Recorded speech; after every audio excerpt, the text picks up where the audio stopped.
Germany knows Russia will step in to protect Serbia, so they declare war on Russia to protect Austria-Hungary on the 1st of August 1914. Both Kaiser Wilhelm II and Tsar Nicholas II want to avoid war with each other.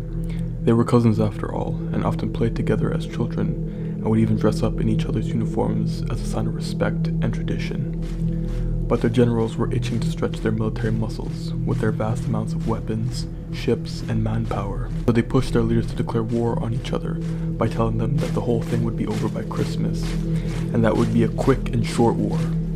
France, wanting to honor the alliance between them and Russia, mobilizes their army, knowing that Germany will declare war on them, and sure enough, on the 3rd of August, Germany declares war on France. Germany had just walked themselves into a two-front war, which requires you to split your army in half, a decision generals dreaded. However, their strategy for dealing with this predicament was conceived by Alfred von Schlieffen in 1905. Simply named the Schlieffen Plan, the idea was to send a small force to the Franco-German border to stop France from taking Alsace and Lorraine, and the bulk of the German army would pass through Belgium and Luxembourg into northern France and take Paris. This would knock the French out of the war, only leaving Russia to contend with. Germany wanted to avoid the meat grinder that awaited them in attacking the French border, so they figured going through a lightly defended country like Belgium was an easier solution. The plan would have to be executed in a total of 42 days, because Germany believed it would take the Russians this long to fully mobilize. On August 14th, 1914, Germany invades Belgium. Meanwhile, the Schlieffen Plan totally ignores an obvious major hiccup. Belgium had a protector in Great Britain who swore to uphold their sovereignty and current neutrality. Germany even knew this because after the Napoleonic Wars at the beginning of the 19th century, Belgium was created as a buffer zone between Britain, France, and Germany, and Britain agreed to protect Belgium in the peace treaty. So now Great Britain declares war on Germany for violating Belgian neutrality, officially turning the Great European War into the First World War. However, they wouldn't be able to fully mobilize yet since they only possessed an army of about 100,000. Despite these soldiers being the best trained soldiers in the world, they still need more men to contest with the over 1 million men that Germany has, even though most of the German army are conscripts. Regardless, Great Britain needed to get their expeditionary force to at least 500,000 men. Britain's propaganda machine for recruiting civilians remain some of the most iconic images of the 20th century. Field Marshal Lord Kitchener was one of the few military generals to foresee a long war and was put in charge to boost the army. The volunteers garnered by Kitchener's recruitment campaign would be known as Kitchener's Army, or rather Kitchener's Mob. All volunteers had to be 18 years of age to serve and 19 to fight. The biggest tragedy of all was just how many underage boys that lied about their age to join the war. Over 250,000 volunteers under the age of 18 served in the British Army. This means that almost half of Kitchener's army were child soldiers. Recruiting officers were paid a bonus if they were able to enlist a certain number of civilians per day. So officers wouldn't mind recruiting an underage boy even if he knew he was lying about his age, and many young men were pressured by their teachers, neighbors, and sometimes parents to do their part and fight for king and country, which meant lying about your age. But no one could have imagined the utter carnage the industrial age war would wrought on these young boys, many of whom lived sheltered lives under their parents.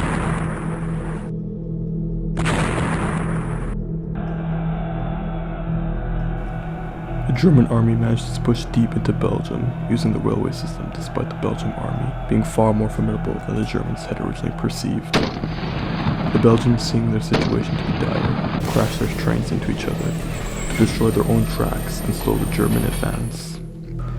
The attackers lose precious time in repairing the railway, time that's needed to crush France before Britain and Russia can fully mobilize. Despite this setback, the German push through Belgium sees great success for the army, but at a great cost in civilian life. The Rape of Belgium would be one of the most infamous moments for the German army in the entirety of the First World War. Many civilian snipers would fire on the invaders, and German troops would go to great lengths to punish bystanders for their defensive acts of other civilians. Many German soldiers were under the influence of alcohol, as it was part of their rations. Towns like Andenne and Tamiens saw huge loss in civilian life, where pillaging, burning, looting, and killing of civilians were commonplace because of the intoxicated soldiers. Germans used the excuse that many of the civilians killed were snipers, but many women, elderly, and children were killed as well. It's believed that more than 5,521 Belgian civilians were killed in the first month of the war alone. and 2,500 would be added to the list as the war went on. Britain used these atrocities as anti-German propaganda and as a moral reason for fighting the war. By the 23rd of August, 80,000 British troops were well into central Belgium, and at 8 o'clock a.m., the first encounter between British and German troops would commence in a small Belgian town called Mons. It's estimated that 500 German troops were killed in the first 2 minutes of this battle. At first, the battle was going well for the British. The army, though small, was easily the best trained professional army in the world. Their unprecedented skill with their standard issue SMLE Mark IIIs was legendary. The British soldier was trained to let off 15 rounds from their bolt-action rifle in 1 minute. The tactic was appropriately named the Mad Minute. German troops felt as if they were being shot at by machine guns, when it was just highly trained soldiers with bolt-action rifles. Despite early British success in the battle, the constant wave of troops and artillery from the 1st German Army, along with the retreat of the 5th French Army exposing the British left flank, proved to be too much for the British, and they would be forced to abandon the town and retreat to the Marne River. The British suffered more than 1,600 casualties, while the Germans more than tripled this number. France was faring much worse as they were fighting in what would be known as the Battle of the Frontiers. France had been launching attacks in the Alsace-Lorraine region. At first it was going well for them, but they were noticed by the German field artillery spotters due to their brightly colored uniforms that stuck out like a sore thumb. They would lose 27,000 troops in a single day because of their poor fashion choice. Also, walking in massive lines in open fields made it all too easy for German machine gunners. This would be the worst loss in French military history, and the war was only 25 days old. The Germans then went on the offensive and managed to push the French back into their border and had them on the retreat to Paris.